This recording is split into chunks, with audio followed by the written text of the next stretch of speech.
حسنة شرا يره، الذهب بالجرام والأعمال بالذرة. فمن ثقلت موازينه فأولئك هم المفلحون، ومن خفت موازينه فأولئك الذين خسروا أنفسهم في جهنم خالدون، تلفح وجوههم النار وهم فيها كالحون.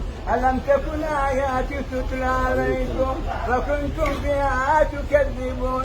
قالوا ربنا غلبت علينا شقوتنا، أهلنا أموالنا مزارعنا متاجرنا، غلبت علينا شقوتنا وكنا قوما ضالين، ربنا أخرجنا منها فإن عدنا فإنا ظالمون. قال اخسأوا أي امكثوا يا أهل الجنة خلود بلا موت ويا أهل النار خلود بلا موت.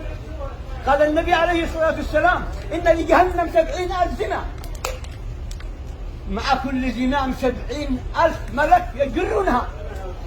لمن؟ لي ولك ولأختي ولأختك والأبوي وأبوك وجاري وجارك والعياذ بالله، والعياذ بالله. هذا كيف نقدر؟ إنما المؤمنون الذين إذا ذكر الله، إنما المؤمنون الذين إذا ذكر الله وجلت قلوبهم وإذا تليت عليهم آياته زادتهم إيمانا وعلى ربهم يتوكلون. الذين آمنوا وتطمئن قلوبهم بذكر الله، ألا بذكر الله تطمئن القلوب. قال النبي عليه الصلاة والسلام نعمتان مغبون فيها كثير من الناس، الصحة والفراغ. وتعالى قال عبدي تفرغ لعبادة أمر صدر غنى وأسد فقرك، وإن لم تفعل ملأت يدك شغلا ولم أسد فقرك. من أمسى وهمه الدنيا فرق الله شمله وجعل فقره بين عينيه، قال النبي عليه الصلاة والسلام ولا لنا من الدنيا إلا ما كتبه الله له. ومن أمسى همه الآخرة جمع الله له شمله وجعل غنى في قلبه، وقال الدنيا تأتيه وهي راغمة. من كانت الدنيا همه ألزم الله قلبي 4 خصال: هما لا ينقطع منه أبدا، وشغلا لا يتفرغ منه أبدا، وفقرا لا يبلغ غناه أبدا، وأملا لا يبلغ منتهاه أبدا. قال هناك يعني وإلا تتركوك فيها كركب الوحش بالبرية. وتعالى يقول عبدي خلقتك لعبادتي فلا تلعب، وقسمت لك رزقك فلا تتعب، إن رضيت بما قسمته لك أرحت قلبك وبدنك وكنت عندي محمودا، وإن لم ترض بما قسمته لك فوعزتي وجلالي لأسلطن عليك الدنيا تركض فيها كركب الوحش بالبرية وكنت عندي مموتا. وهذه الدنيا التي قد فاخر فيها ونعمل ونترك زهرة، أتعاظ ربها أنها زهرة بس. ولا تمدن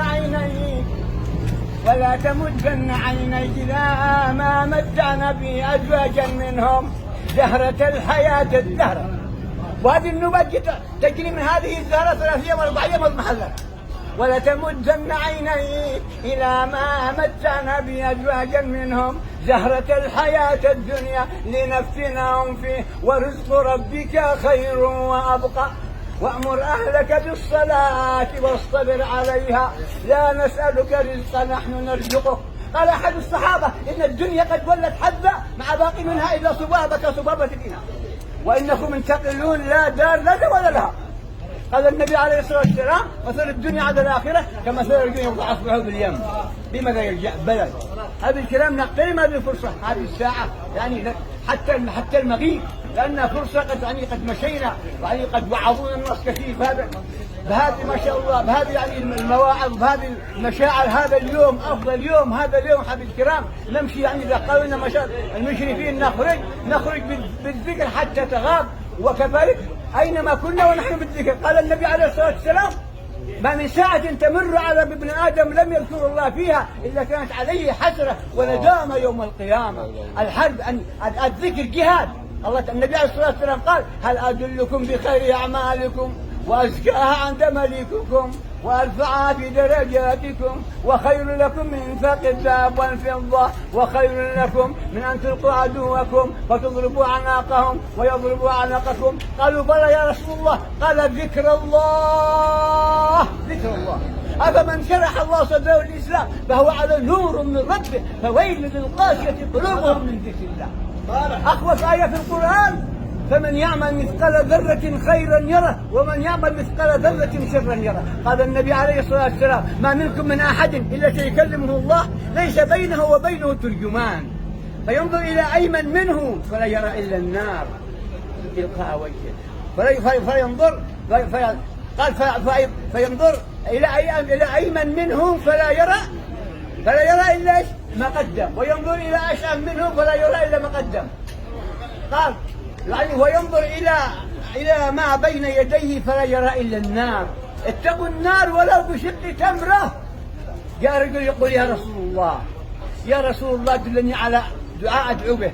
قال: اللهم إني أعوذ بك من شر سمعي ومن شر بصري ومن شر لساني ومن شر قلبي ومن شر مني. احفظ لسانك أيها الإنسان لا يلدغنك النار ثعبان. كم في المقابر من قتيل لسانه كالتهاب عليه الأقران. لابد نستغل هذه الفرصة، وأينما كنا نكون ذاكرين من الله. وتعالى قال: ولا تنية في ذكري وجزاكم الله خير. وتعالى قال: كنتم خير أمة أخرجت للناس تأمرون بالمعروف وتنهون عن المنكر وتؤمنوا بالله وجزاكم الله خير. والسلام عليكم ورحمة الله. جزاك الله خير.